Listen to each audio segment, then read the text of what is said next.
नमस्कार। ह्रीं नमश्चंडिका वैलक्ष्यरक्षों स्वाहा। गौरांग আগমবাগীশ আগম হিলা থেকে শ্রী শ্রী আনন্দময়ী দক্ষিণা কালিকার পূজা আগত প্রায় আর মাত্র কয়েকদিনের বাকি। এরপরে মহাসমারোহে দীপান্বিতা অমাবস্যা পালিত হবে, তার সঙ্গে পালিত হবে শ্রী শ্রী আনন্দময়ী দক্ষিণা কালিকার পূজা। সারা রাত ধরে প্রতিপালিত হবে। এই পুজোটি অনুষ্ঠিত হবে আপামর বাঙালি এবং ভারতবর্ষের প্রতিটি কোনায় কোনায়। এই পুজোটি শুরু হয়, প্রকৃতপক্ষে শুরু হবে রাত্রি 9:45। এর মধ্যে পুজোটি শুরু করতে হবে এবং পুজোটিকে সম্পূর্ণরূপে শেষ করতে হবে রাত্রি 3:56 অমাবস্যা থাকছে, কিন্তু অমাবস্যা থাকলেই যে আপনি সেই অমাবস্যা ধরে সারা রাত ধরে পুজো করবেন আর ভোরবেলা সারা সকাল পর্যন্ত পুজো করবেন, সেটা সম্ভব। এই পুজোর কিছু নিয়মকানুন আছে, এই নিয়মকানুনগুলো মানতে হয়। এই পুজোয় যিনি পূজক হন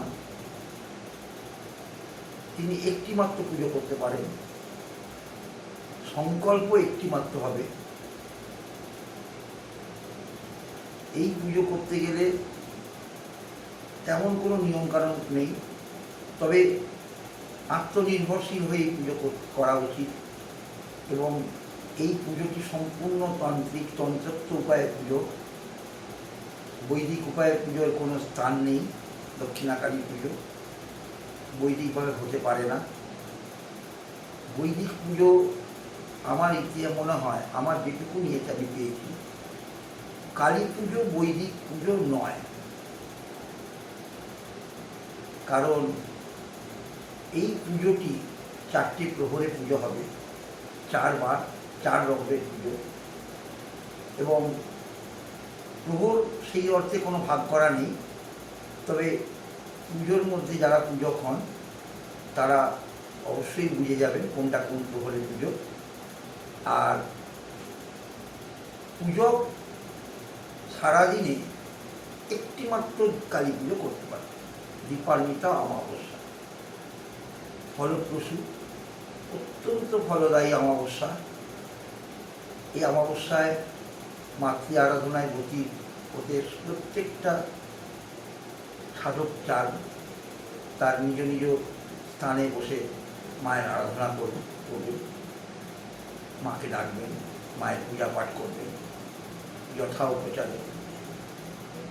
সাধারণত দশোপচারে কিংবা ষোড়শোপচারে মায়ের পুজো হবে, বিশেষ করে এই দিনটিতে।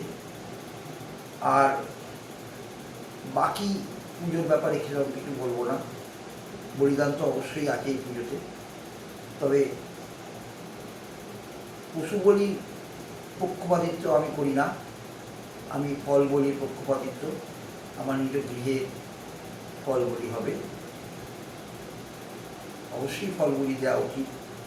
যেখানে কোনো বলি নেই সেখানে একটি কদলীকেও খুশি দিয়ে কেটে তাকে মাকে নিবেদন করা নিয়ম।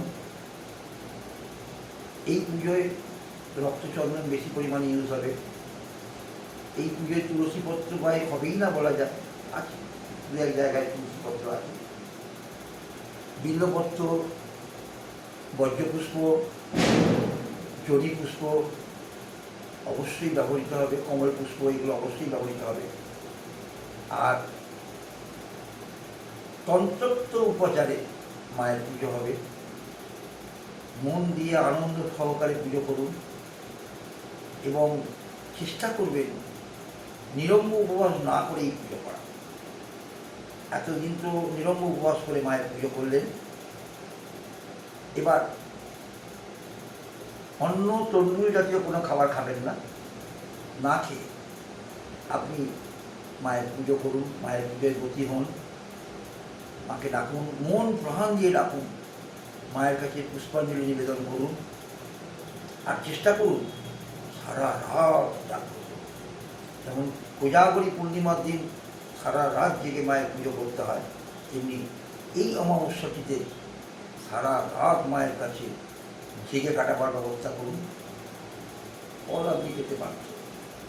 একাগ্র চিত্তে একনিষ্ঠভাবে আপনি যদি মায়ের আরাধনায় ব্রতী হন, আশা করি ফল আপনি বৎসর কালান্তে অবশ্যই পাবেন। এখানেই শেষ করলাম, বাকিটা পরের ভিডিওতে আবার আসবো। আমি গৌরাঙ্গ আগমী শ্রীময়ী নমশ্চন্ডিকায় রক্ষ রক্ষম পট স্বাহা। সবাই ভালো থাকুন, সুস্থ থাকুন, মা আনন্দময়ীর কাছে এই প্রার্থনা।